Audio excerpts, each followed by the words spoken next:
Good evening. I'm Brian Reagan. This is Tyler Kelly. And we're going to turn off this light to make it look like it's more evening-y. Ish. Since in another week or so. Yeah. It's on Sunday. What's up yesterday? Yeah, no, that's right. It was yesterday. Yesterday was time change. Mm-hmm. Therefore, it is more light outside than it was yesterday. Well, Saturday. I don't know. Me either. Spring forward, fall back. Whatever. Eat food you like when you cross the train track. I don't know. But make sure you stop and look both ways for safety. And with that, Tyler, read Psalm 58. Do you indeed speak righteousness, you silent ones? Do you judge uprightly, you sons of men? No, in heart you work wickedness. You weigh out the violence of your hands in the earth. The wicked are estranged from the womb. They go astray as soon as they are born, speaking lies. Their poison is like the poison of a serpent. They are like the deaf cobra that stops its ear, which will not heed the voice of charmers, charming ever so skillfully. Break their teeth in their mouth, O God. Break out the fangs of the young lions, O Lord. Let them flow away as waters which run continually. When he bends his bow, let his arrows be as if cut in pieces. Let them be like a snail which melts away as it goes. Like a stillborn child of a woman, that they may not see the sun. Before your pots can feel the burning thorns, he shall take them away with a whirlwind. As in his living and burning wrath, the righteous shall rejoice when he sees the vengeance. He shall wash his feet in the blood of the wicked, so that men will say, surely there is a reward for the righteous. Surely he is God who judges in the earth. All right, so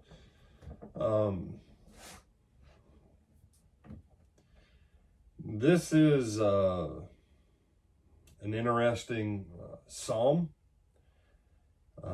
Your question that you have to ask here, is this the Lord having conference in heaven and David is recording it? Keep in mind in the Old Testament that the term gods is applied to the various deities of the various pantheons of the people other than Israel.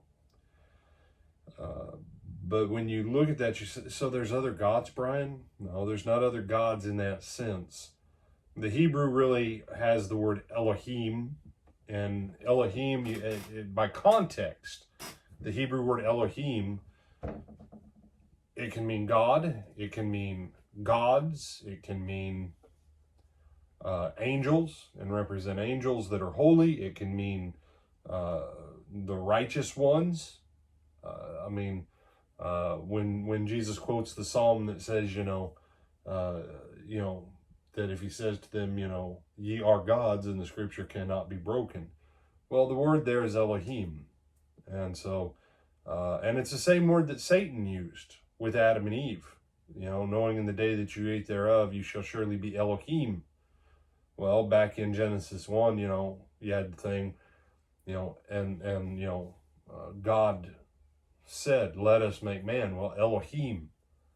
And so the wording here for gods is one of those Hebrew words that you really have to pay attention to the context.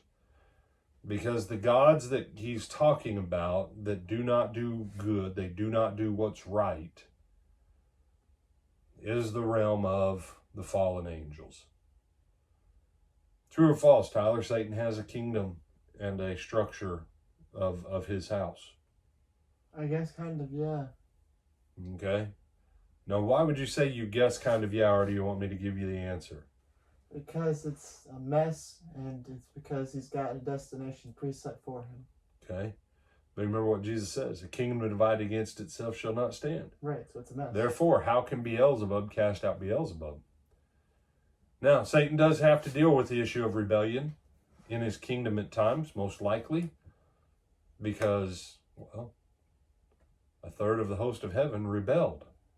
That's always the problem with rebellion, is once rebellion is over and you lead the rebels, some of those rebels now ask the question, how come I can't be the big dog? And but Satan does have a kingdom. Jesus says so. And so I read this psalm as God's pronouncement on the world of chaos because of sin and the actions of the fallen angels, of the wicked angels. Because when Adam gave up his authority and gave power to Satan in the world,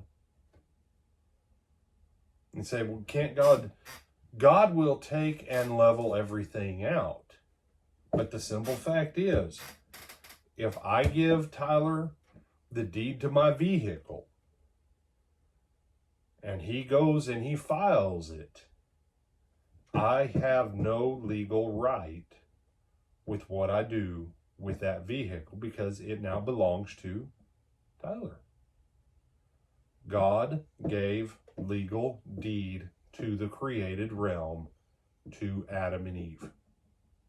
Specifically to Adam first, and then by extension to Adam and Eve, which they were not called Adam and Eve until after sin. Originally, they were generically called Adam, and he was called Ish, and she was called Isha, man and woman. That's how they addressed each other. What's up, Ish? Not much, Isha. They say, do you think they really said, what's up? Well, whatever the equivalent of that was in whatever language God originally taught them to speak, which was, his language.